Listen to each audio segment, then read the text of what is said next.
All right, we are live. 7 Days Media Football Show coming to you week 17. Yeah, we're in week 17. 17, yep. A lot to catch up on, a lot to look ahead to.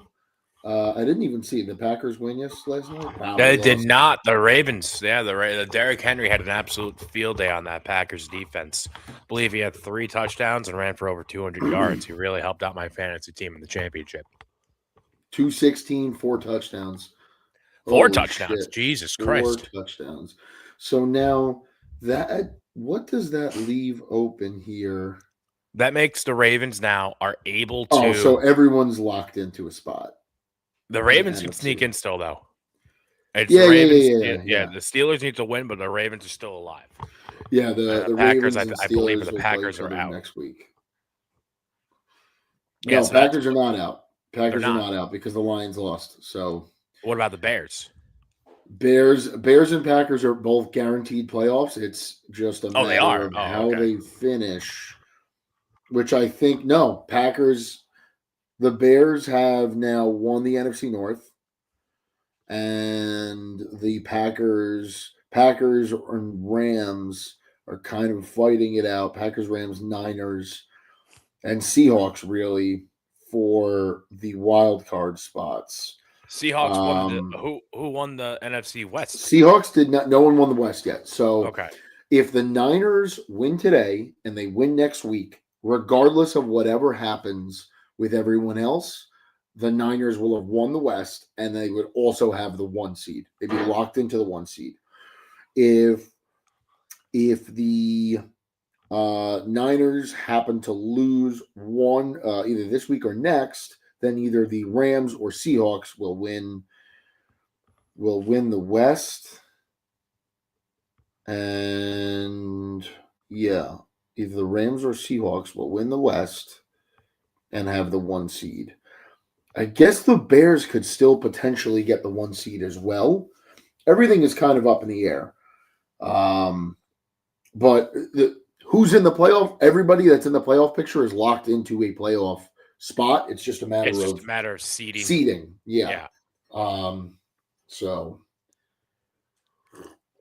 the only thing that's not locked is the NFC South, and it all really comes down to the Panthers and Buccaneers game next week.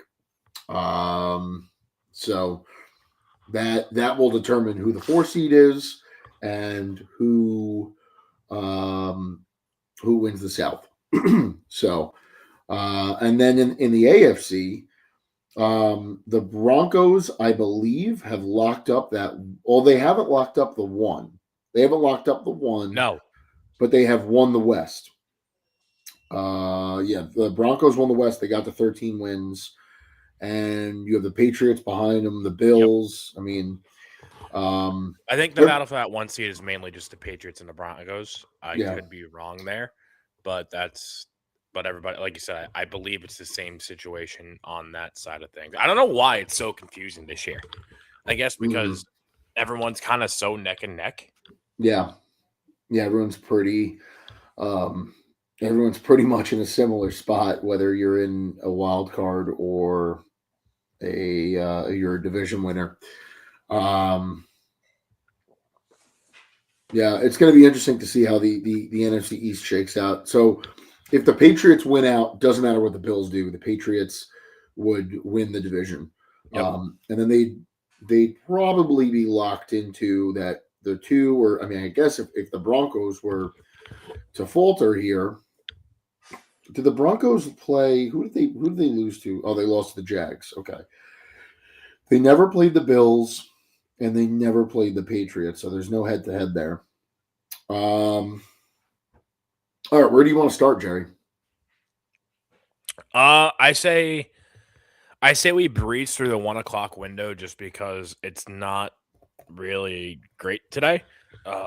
There are 2 games I have circled on the schedule that I think are actually maybe 3 if you want to watch shitty football, but I do think so obviously the Patriots playing the Jets, they're gonna fucking blow the doors off them. Who cares? It is what it is. Saints Titans, I think, is going to be a decent game. This kid Tyler Shuck has really started to make things happen. He's thrown now, I think, like he had a 300-yard game. He had like a 200. He had an over 200-yard game. He's been playing decent football to kind of revamp that Saints roster, who was otherwise dead, where it's just, a convalescent home for Alvin Kamara and fucking who's a receiver, Olave, and now they're starting to play some football. I don't know how or why that spreads at 1.5. That there's no way that should be a pick 'em against the Titans. If I'm anybody listening to this game, I would hammer the Saints, especially because you're going to get good value out of that. But that's really all I have to say about that from a betting perspective.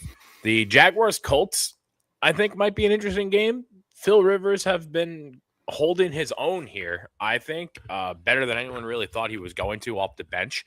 I've seen a lot of discourse online about the state of play between quarterbacks in the NFL, where you watch. So, full disclosure, I didn't get to watch any football on Christmas. The internet was out the firehouse, and we kept trying, and to be honest, the juice just wasn't worth the squeeze with those games. But we saw Olajuwon play for the Chiefs. We saw Josh Johnson play for the Commanders, and we saw, I don't even know who the Vikings quarterback was. That kid was. Is he anybody? I don't think so. Right? It wasn't JJ McCarthy. I know he was up in the air to play.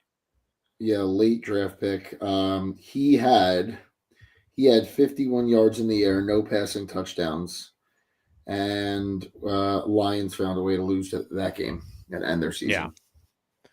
Yeah. But regardless, so you look at those quarterbacks there, and then you hear the story of a 45-year-old Phil Rivers. I might be speaking out of context. 44, there. But same thing. 44-year-old Phil Rivers coming off of a high school coaching season, off his couch, doing nothing. I mean, I'm sure he was staying in shape, obviously, but doing nothing to really, he wasn't in the CFL, he wasn't in the XFL, he wasn't doing anything really football related other than coaching, and just kind of balling out, dude. He threw. I'm going to pull up the stat line because I don't want to get it wrong here, but he's been playing decent football. Let's see. Hold on. And it's just crazy, too, because they have I know Anthony Richardson's hurt, but you have to be kind of fucking embarrassed if you're Anthony Richardson right now and just seeing this happen with a grandfather, for that matter. So he has, in 2 games played, he has 41 completions, a 66% completion rate, 397 yards, and 3 touchdowns. 2 interceptions, though, but what are you going to do? But that for what it's worth, I'm very impressed by that. I think I didn't know what was going to happen.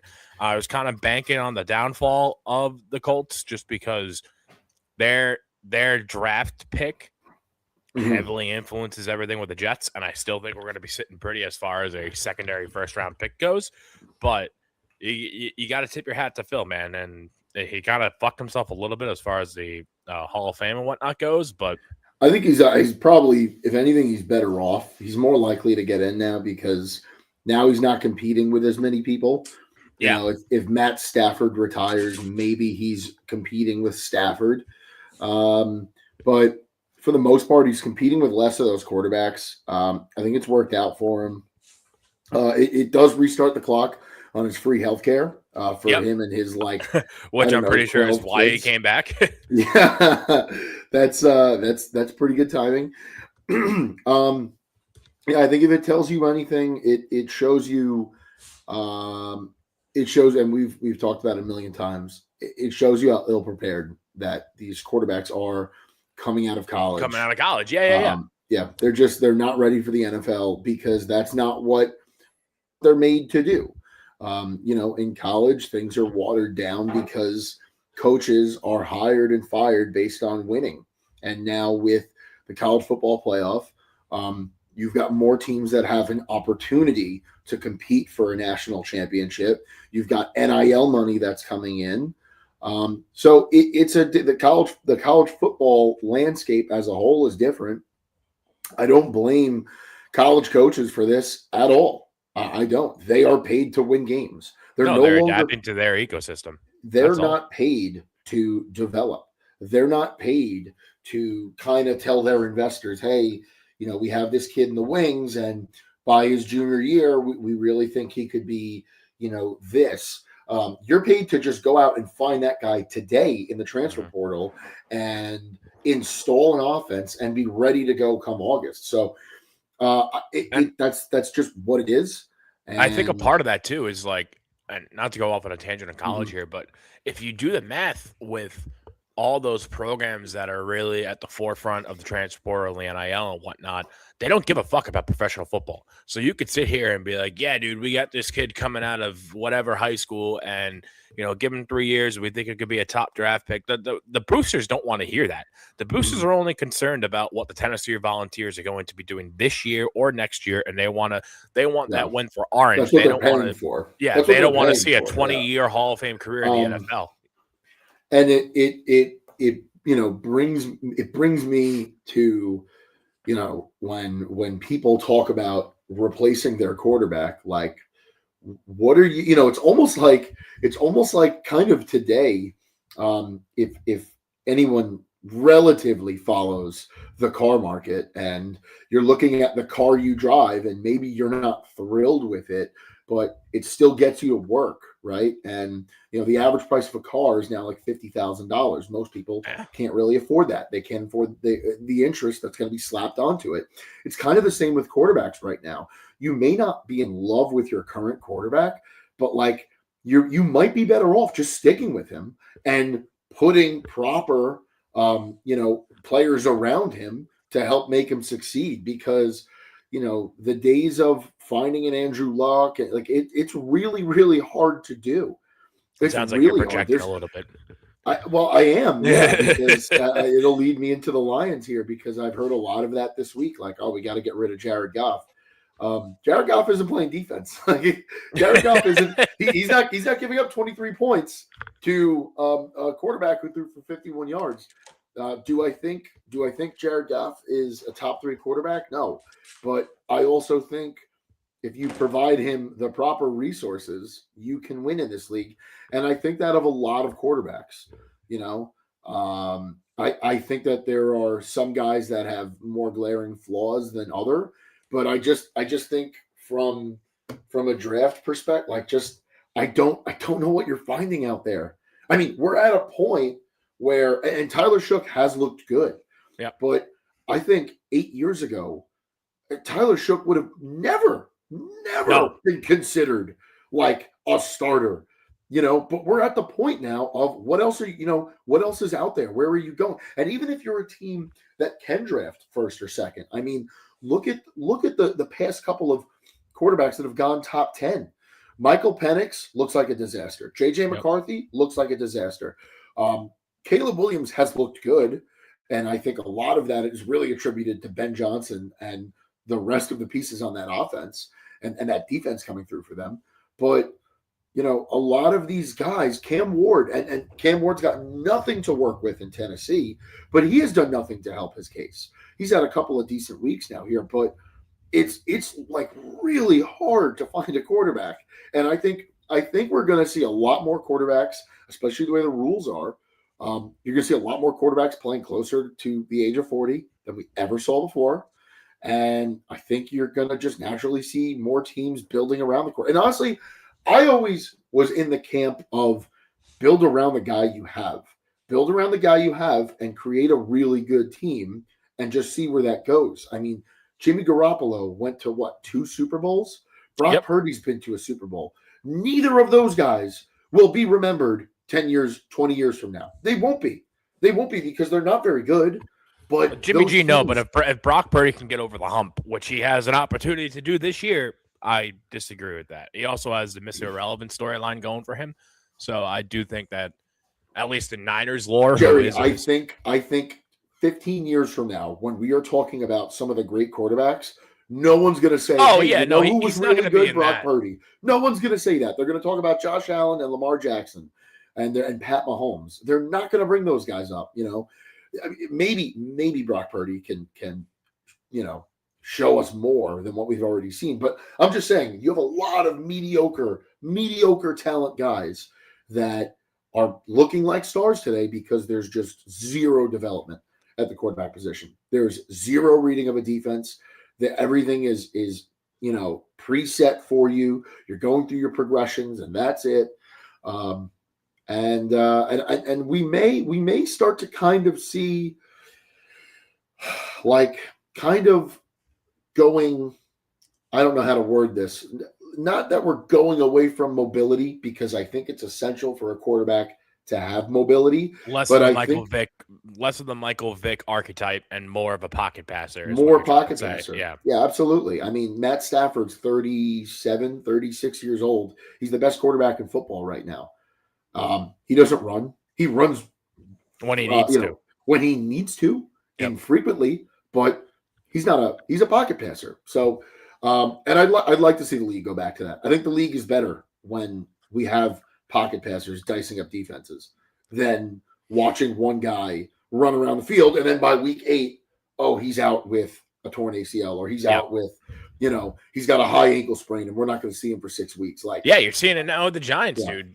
Jackson Dart can't stay out of the tent, and he's a tremendous, talented quarterback, but I don't want to say the weight of the world falls on his shoulders game in and game out, but he takes it upon himself to make the plays and do shit like that. And because of that, he's had a concussion in 3 or 4 games now. Like, he's had a handful this year. So it's kind of really impacting the careers of these young guys who are coming up to do that, and then shortening their career spans. Not to mention that it's surprisingly we didn't see it with Lamar, but a lot of the times, like we saw it with Cam Newton, it works for 1 year or a couple of years, and then teams catch on and they realize how to stop it and contain it. And then next thing you know, you're falling into mediocrity, and there goes your career. Well, I just think it's also wear and tear. Like, I think if a guy like Cam Newton could have maintained that, which is impossible because it's like miles on a car. You're gonna your body's not gonna allow you to do that. If you had an indestructible body, the name of the game would be just have the guy that touches the ball every play run it too. Why pay for a running back? I agree, but that's not the way of the world. It's not the way things work. We're starting to see a decline in guys like Lamar Jackson. Like, I kind of hate to say it, but Lamar has not been able to stay on the field this year. When he's been on the field, he hasn't looked his best. There's a lot of dysfunction in Baltimore. So it's going to be very interesting to see what the future looks like for them. I think this next week is really important for them. Whether it's fair or not, I think this next week may determine some of the decisions that are made this offseason for the Ravens. I think both decisions you're inferring to are pretty set in stone. I think we see Harbaugh comes back. I don't think he goes anywhere, and I think 8 remains their starting quarterback. I disagree. I disagree strongly. I think if the Ravens lose next week to the Steelers, there's a chance that we don't see Harbaugh here. I think one of those guys is gone, and I think it's going to be Harbaugh because it seems like the whole team is not on the same page. That's just from the outside looking in. But there's trouble in paradise. There's been a lot of talks I've heard, at least this throughout the course of this season, between him and Tomlin. Both kind of in the same situation where it's kind of run its course, but I don't know. Yeah. I mean, the one thing I would say is, like, fans of a team that's going to be looking for a head coach next year, I would kind of pump the brakes on talking about either John Harbaugh or Mike Tomlin, because until those guys are gone, like, as much as I believe John Harbaugh could be gone, that doesn't mean that it's going to happen. You know what I mean? Like we could look at the Giants at the beginning of the season, and I think it was easy to say, like, hey, if this team doesn't win 7-8 games and Jackson Dart looks good, like, Brian Dable's gone. Yep. And for that matter, I thought Joe Shane would be gone too. I'm kind of surprised that Joe Shane has survived to this point. But I would pump the brakes on both of those guys. It's like, as every year, it's like for the past 6 years, we've been saying, is this Tomlin's last year? And every year they bring him back. And every year they make the playoffs. And every year, but they're and I think the Ravens are kind of falling into that too, where the Ravens are like a first round exit, first or second round exit, and it's been tough because every year they've been dealing with Josh Allen or Pat Mahomes, but But that's the nature of your conference. Those two guys aren't going anywhere. They're going to be here for a decade plus, and you've got to learn to overcome that. You've got to learn to beat those guys. And so I think you're going to see a lot of, honestly, I think we're going to see a lot of changes from a lot of the top teams in the NFL that just barely squeaked in or missed the playoffs. And I'm talking about the Lions. I'm talking about the Chiefs. I'm talking about the Ravens. I think potentially we thought we would see some change in Buffalo. Now Buffalo's turned it around. And I don't think anyone's talking about what's his face, McDermott losing his job, or the media is not. But if you talk to Bills fans, they want him out. I got a couple of Bills fans that I talk to on a fairly daily basis, and they're over him. They don't think he has any control of the team, and they don't think he knows what he's doing, and they definitely want to see him go. I mean, it's the same thing that I say to Lions fans, and it's just like remember what life was like before. Yeah, that's why I don't want to hear it. I just don't want to hear it. Not so much from you guys, because you guys, you guys, I only know you and the Lions fan base, but with those Bills fan friends, they kind of just bitch and moan. It's like, dude, you have 10 wins, you have 13 wins. Like, you are playing phenomenal football. It's just not up to snuff. Remember that time? Yeah, you remember that time you went 2-16 or whatever? Like, it's. I agree, and it gets under my skin as somebody who's currently going through it and has been going through it for the past 15 years. It bothers me because, oh my God, we're not winning well enough. Shut the fuck up. Give me a break, dude. Like, I get it. Everyone's going to have their qualms, but, you can't have your cake and eat it too. Yeah. Yeah, I agree. So it's going to be a very interesting. I think you're going to see the Eagles make some changes too. The Eagles play the Bills today. I think the Bills are going to walk all over them. Yeah. Yeah, I think so. I mean, the Bills' weak point is their defense, and the Eagles' strong point is their offense. I'm sorry, is their defense. But I think that the Eagles have not been able to score consistently. You talk about showing some warts. Jalen Hurts has gone from a guy that we look very highly on to Super Bowl MVP to a guy that you're questioning what he's doing there at this point. I think there's going to be a lot of changes. I think there's going to be a lot of changes. Obviously, I mean, every year we bring up AJ Brown. Is this the year that AJ Brown's going to be on the move? I mean, how much longer is that Eagles organization going to deal with the constant infighting and the cryptic messages to the media? I mean, at some point, that just becomes such a distraction for the team that it's no longer worth the talent. And you need to, I think if you're the Eagles this offseason, you need to kind of realize, you need to not realize, but you need to figure out, how many people on this on this 53-man roster agree with AJ Brown? Like, how many people? Is it just him? Like, is he stirring the pot, or is he just the only one being vocal about it? And same thing, I think it may be a little easier to move on from Jalen Hurts than it would be other quarterbacks, just because Jalen's not really the best passer. Like, his bread and butter has been running the ball, and they're not as effective doing that. I mean, it's a part of the game, but if you took the tush push away from the Eagles, how successful are they in the past 3-4 seasons now? So I think what you're starting to see, the tush push just no longer being effective. And so I do think that that's something that the Eagles need to think about. But going into what we have today, I guess we'll start with today, and then we'll end the show with kind of recapping what we saw this week. Yeah. Before we move on to the better games in the afternoon window, I just want to say, be on the lookout. I mean, I'm sure fucking 10 people are going to watch this game. There's no way it's going to be widely broadcasted. But Seahawks-Panthers, I think that's going to be a tremendous game. The spread's at 7. No, I think a lot more people are going to be watching that than you think. Yeah. Because if the Panthers win... That's what I'm saying. If the Panthers win, the Panthers are at 8 wins right now. If the Panthers win, I believe they lock up the division. I could be. No, they don't. Okay. If the Panthers win and the Buccaneers win, no. But if the Panthers win and the Buccaneers lose, they lock up the division, and Week 18 is irrelevant. So, but I do think be on the lookout for the Panthers here.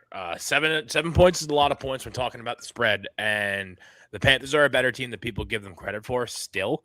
And we can see some cracks in the Sam Darnold-led Seahawks team a little bit. He's looking better than he did last year, but a little bit of cracks are starting to show. I don't think they're going to necessarily win this game. They could, but I'd be more so on the lookout for the Panthers to cover tonight than win outright.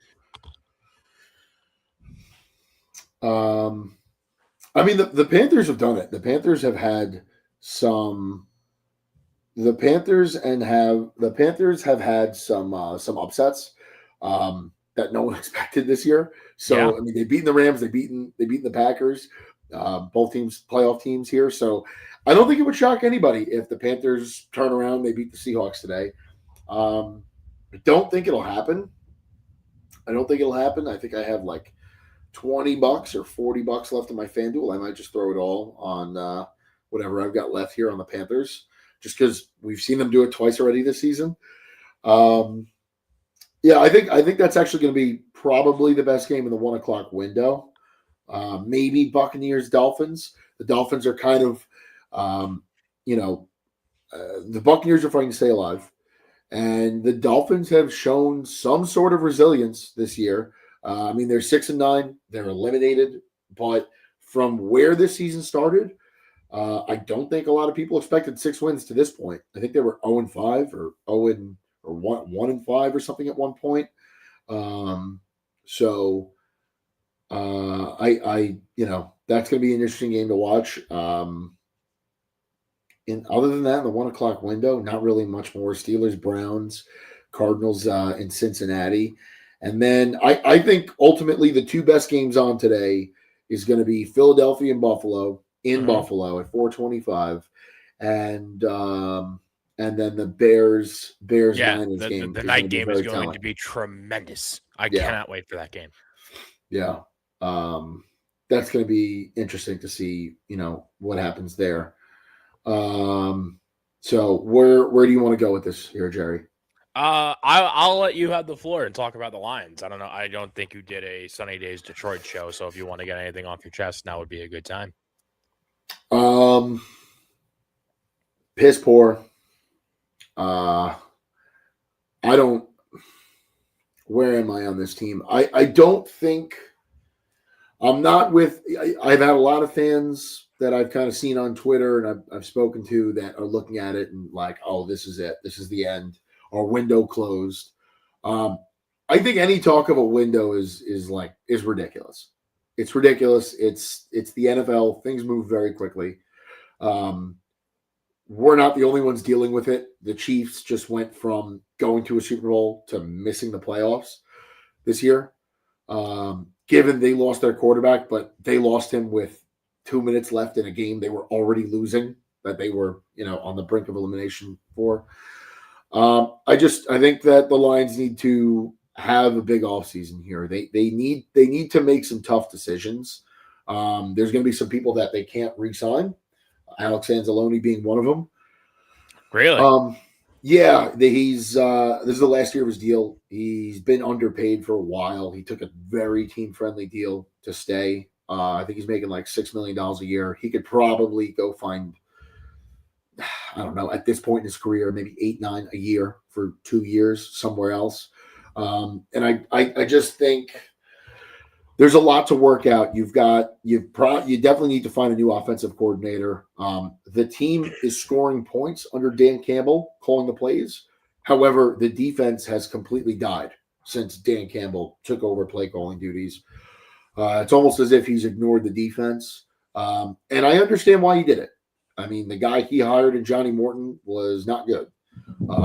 He was very inconsistent.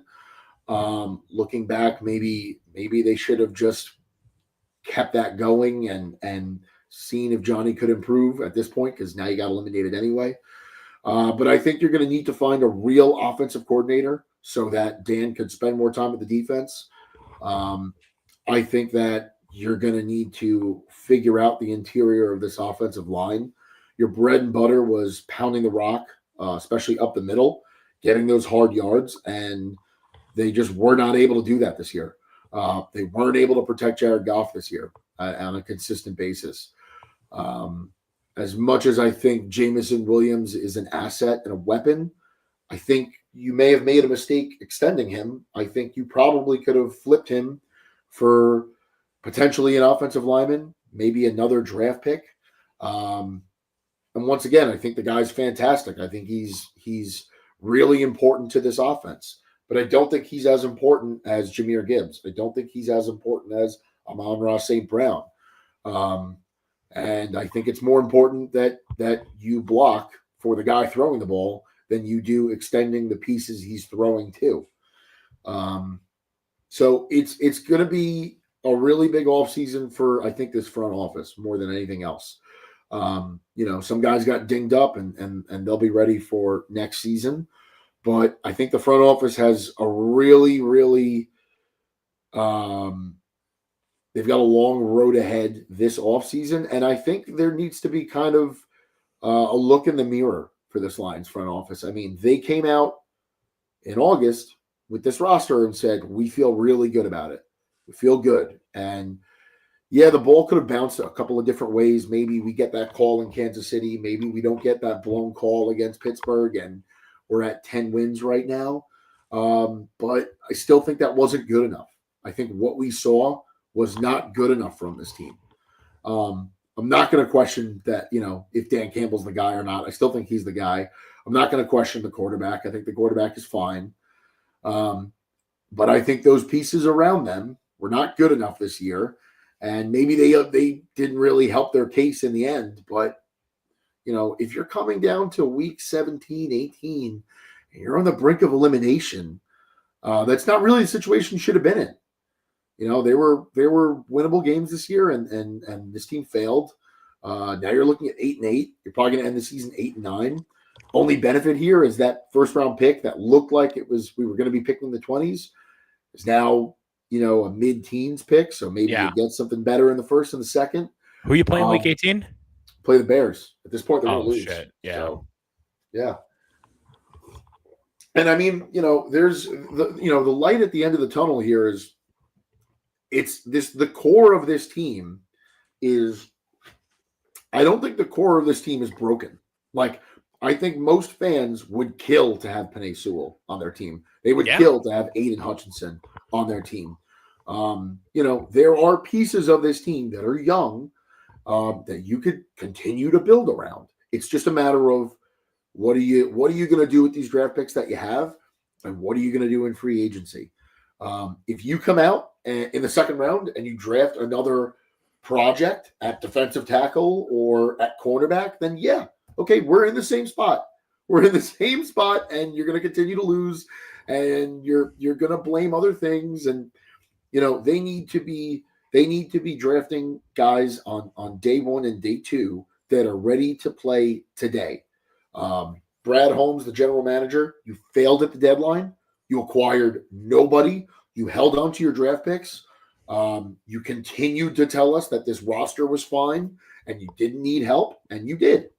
And you failed in the offseason. You did not acquire enough talent. You did not fill these holes. And so now it is time to fix that in the draft and to fix it in free agency. And I think very quickly this team can, especially playing a fourth place schedule next year. I mean, the Bears are going to be playing a first place schedule. Now the Bears are the team that everyone's looking at. The Bears are the team that goes from the hunter to the hunted. And we're kind of in the back again. So how do the Bears hold on to that? What do the Packers do with no Micah Parsons for a lot of next year? They have questions with their own quarterback, I think, at this point. So I think we're long-term in a better position than some of the other teams in our division. But it's what we do with those draft picks, and it's what we do at free agency that's going to determine the future of this team. If they continue to build this team the way they were building a 3-win team 4 years ago, then you're going to continue to lose. 4 years ago, you could take a chance on some of these unproven guys in college because you like certain intangibles and measurables. You can no longer do that. You need to be drafting guys based on what they did in college and how they're going to translate. You can't be drafting guys based on, well, we this guy was an awful wide receiver, but we really like his speed. Yeah. And we really like his route running. Like you're preaching to the choir. We wasted a draft pick on something just like that with that kid out of Georgia.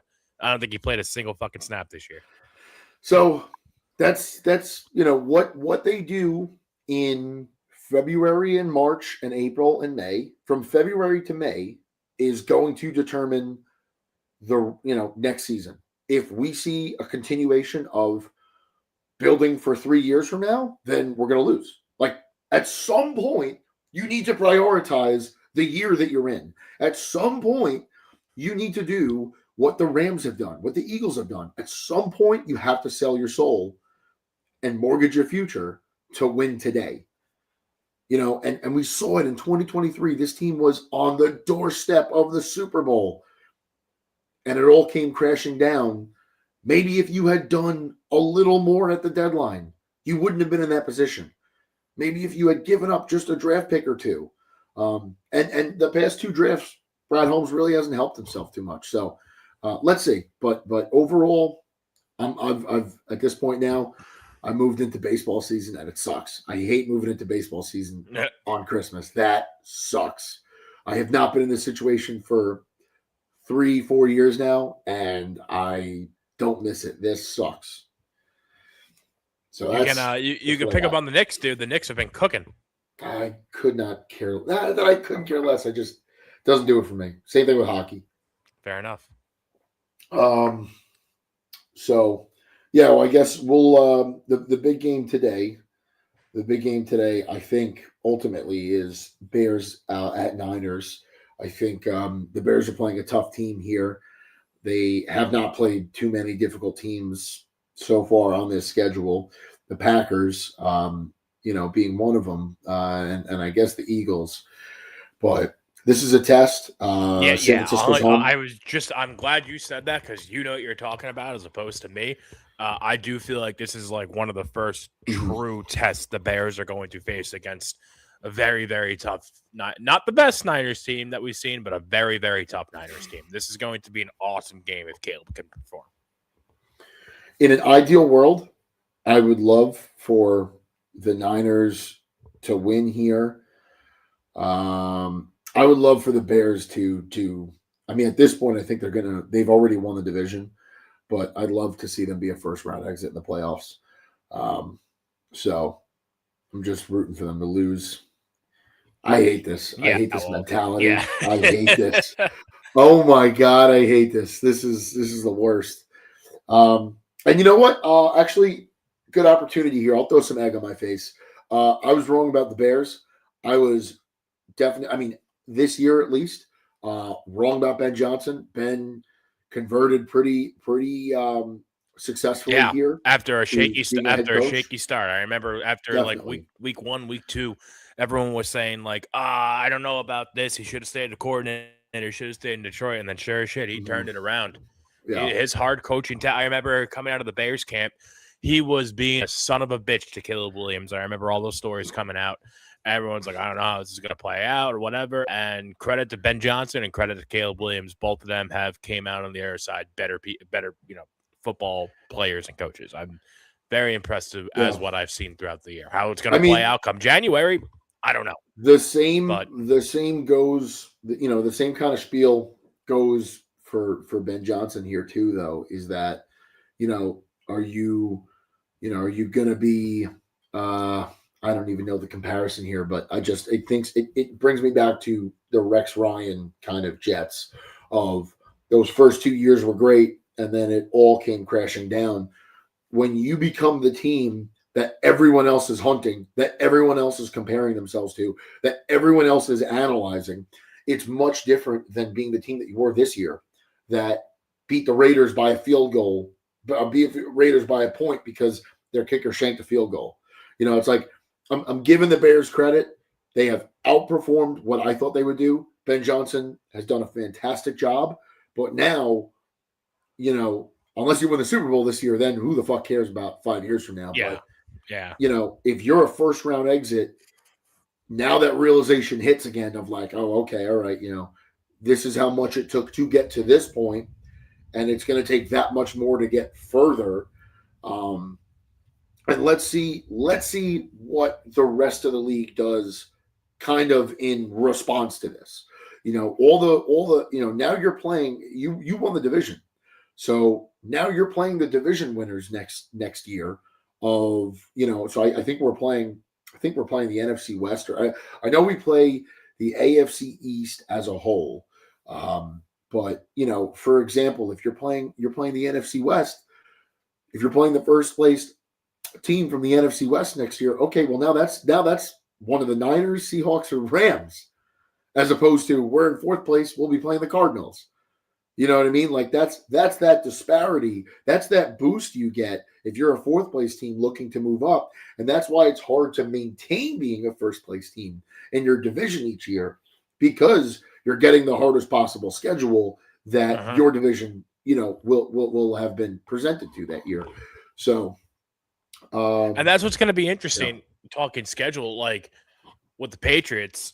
The Patriots, all things considered, have a pretty easy schedule. And now that's easier said than realized when your division features two of the worst teams in the NFL that you have to play twice a year.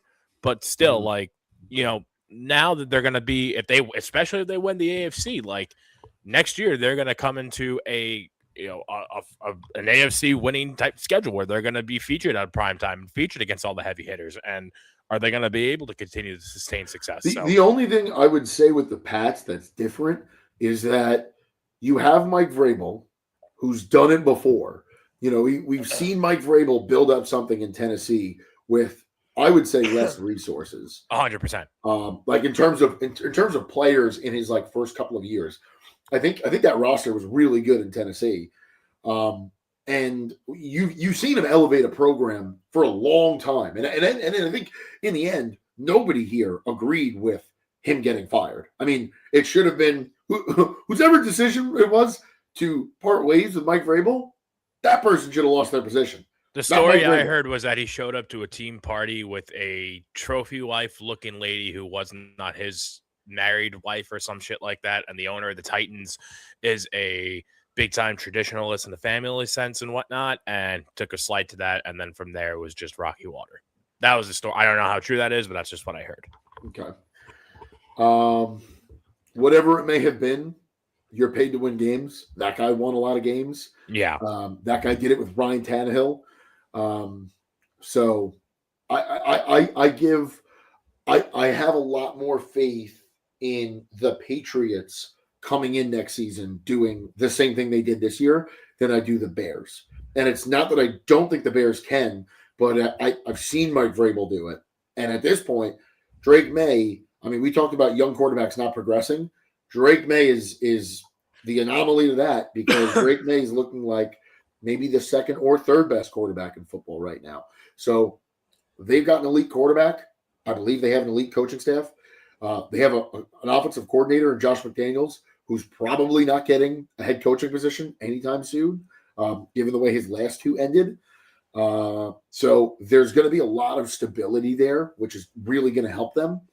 And Vrabel's a defensive guy, so even if Vrabel ever does lose a defensive coordinator at some point, Vrabel could kind of right that ship, I think, without maybe the best coordinator there.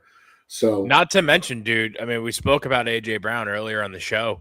I would not be surprised if he ends up a Patriot at the, come free agency or whenever the fuck if he gets traded. I don't know what the deal is going to be, but I do believe a Vrabel reunion is going to be in his near future.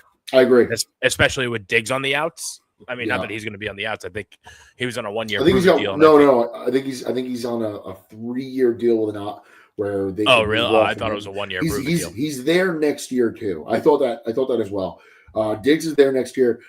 It would make a lot of sense for AJ Brown to go over to the Patriots.